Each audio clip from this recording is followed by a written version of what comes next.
más que de todos modos la prevalencia se ha incrementado en forma significativa, ¿sí? Entonces, pero es bueno esto.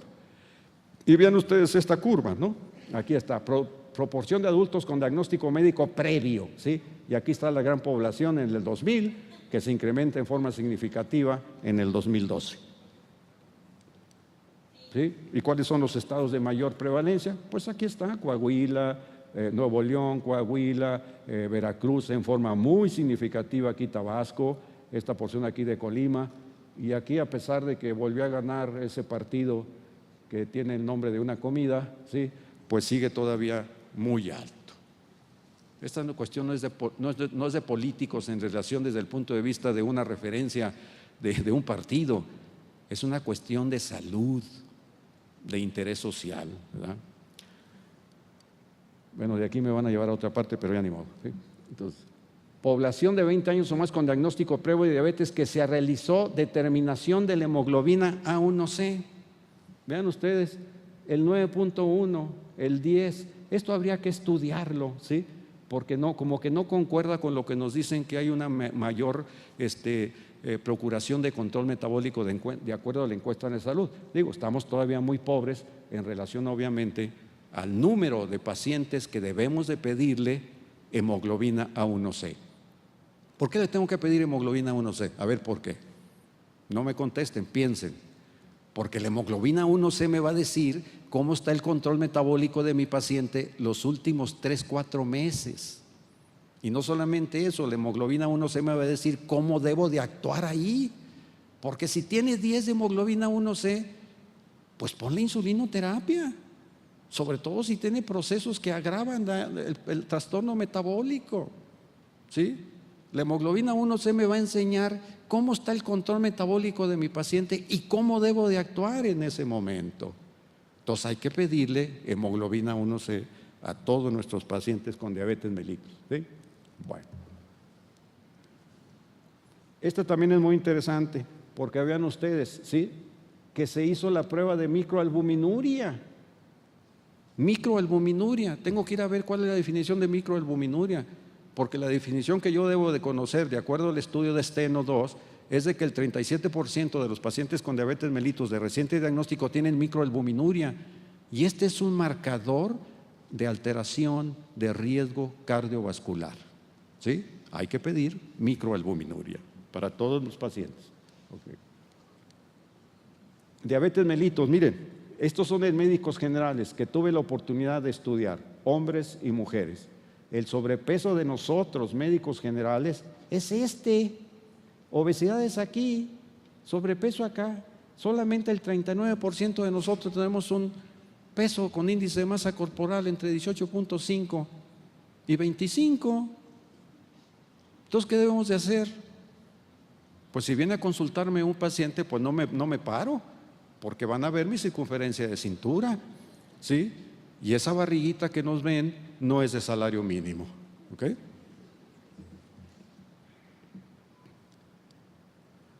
Índices metabólicos glucémicos, fíjense qué interesante, de los médicos generales, ¿sí? Si yo tomo la glucosa igual o mayor a 126, el 17.3 de estos médicos generales tiene diabetes mellitus. Si tomo la hemoglobina A1C por arriba de 6.5, el 16.1 de esta población de 738 médicos generales, ¿sí? Tenemos diabetes mellitus. Nosotros mismos tenemos diabetes mellitus. Hay médicos que saben que tienen diabetes mellitus y no se controlan y hasta se mueren de diabetes. Bueno, ¿qué es la diabetes mellitus ya para empezar a terminar? Miren, es un grupo de enfermedades con alteración del metabolismo, de los hidratos de carbono, de las grasas y de las proteínas. No es una enfermedad, es un grupo de enfermedades que se caracteriza por hiperglicemia en ayunas, por hiperglicemia postprandial y por una hemoglobina A1C por arriba de 6.5, pero que además tiene variabilidad glucémica y tengo que ir a leer y estudiar qué es variabilidad glucémica. Eso, ¿sí? Ok. Que se debe a una alteración en la síntesis y secreción de insulina.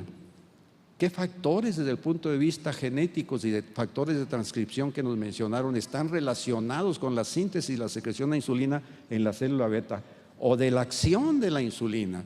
La resistencia de la acción de la insulina en los tejidos blancos de la insulina, en el músculo, en el hígado y en el tejido adiposo.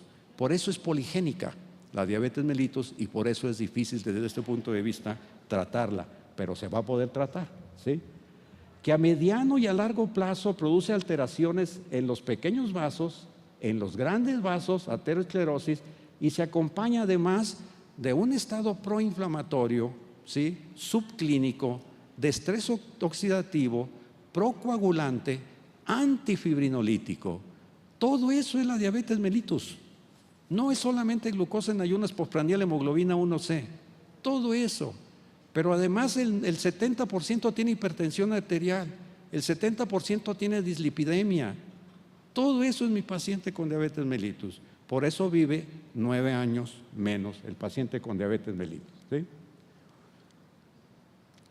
Con los síntomas clásicos que ustedes ya conocen la definición: glucosa igual o mayor a 126, 200 miligramos después a las 2 horas después de la carga, o una hemoglobina 6.5.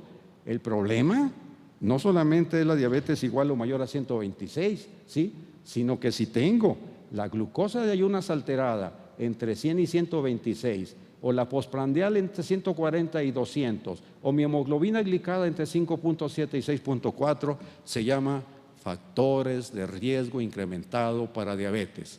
Y el 6 al 8% de estos sujetos cada año van a tener diabetes, síndrome metabólico, ¿sí? Entonces es muy importante que veamos todo eso. Pero miren esta revisión sistematizada, la referencia está acá abajo.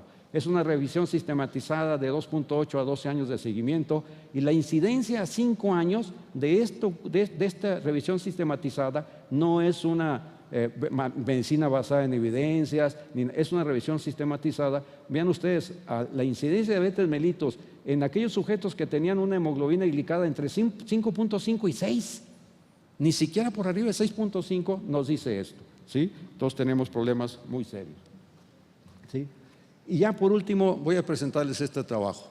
Les voy a presentar este trabajo para que vean pues la importancia que tenemos nosotros, la importancia que tenemos como médicos generales, ¿sí? Yo para estudiar medicina, pues tuve que estudiar medicina general, ¿sí?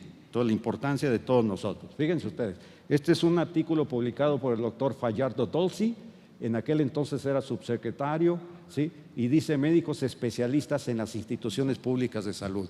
Dice médicos especialistas, no dice médicos generales, dice médicos especialistas. Okay. Y vean ustedes, fíjense qué interesante de nuestro país. Aquí están los años. Vamos a poner atención en el 2005 y 2010. Sí.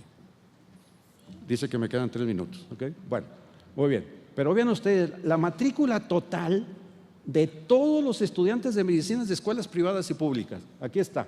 Esta es la matrícula en el 2005 y 2010. El primer ingreso es este.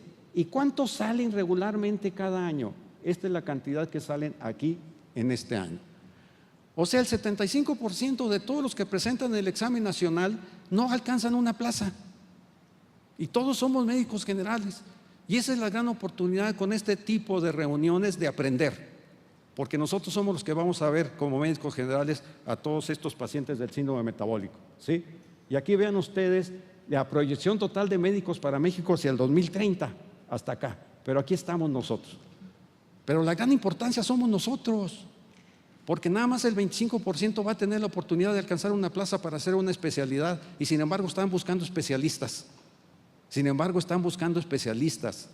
Solamente el 20% de los pacientes con diabetes mellitus lo ve el médico especialista, el 80% lo vemos todos nosotros, ¿sí? Vean ustedes aquí, fíjense, en el 2011, de acuerdo al doctor Fajardo Dolci, este es el total de los médicos generales. Pero aquí está lo interesante, en la Secretaría de Salud, ¿sí? Y acá esta situación, tenemos una proporción semejante entre médicos generales y especialistas, pero vean el Seguro Social. Tiene más especialistas que médicos generales.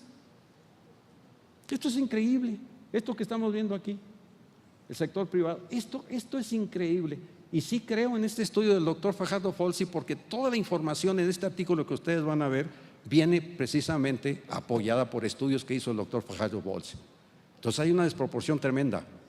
Quizás seamos muchos médicos generales, nada más que hay que venir a este tipo de reuniones precisamente para atender, para procurar el conocimiento, para comprenderlo y aplicarlo y dar mejor una atención a nuestros pacientes.